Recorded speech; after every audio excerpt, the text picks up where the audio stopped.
Now, Sky News host and former Chinese prisoner Cheng Lei was body blocked at a China-Australia press event by Chinese officials. Let's have a look. Here you can see an Australian official asking the Chinese media staffer to move from blocking the journalist. The woman in the brown coat and the man in the blue blazer are both standing between Ms Cheng and the cameras who are about to film the Premier of China and Anthony Albanese walking in together. You can see Australian officials repeatedly trying to get them to move, and when Ms Cheng switches seats so that she's on the other side, the Chinese officials again try to block her view from the cameras. You can see an Australian staffer in the light coat blocking the two Chinese officials from getting near Ms Cheng.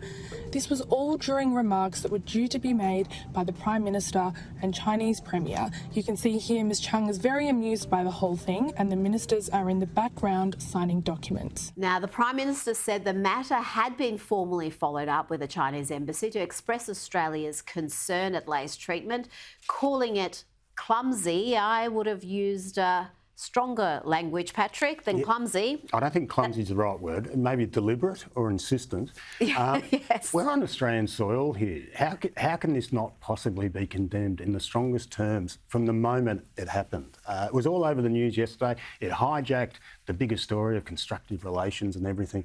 The Prime Minister needed to come out and condemn it on the spot. He looked very flat-footed. I think it took him till this morning on radio to actually sort of deal with the question properly. And even there, he used, fairly flimsy language to try and make the point. Well, they seem to be terrified of offending China. Yes. We are scared of any sort of economic coercion, any punishment they're going to mete out. But we can't have that. It's not bad enough that they locked up this poor woman for 3 years in just the most horrific of circumstances. The conditions she endured were stuff of nightmares. And then to do this here, the nerve of it is beyond belief.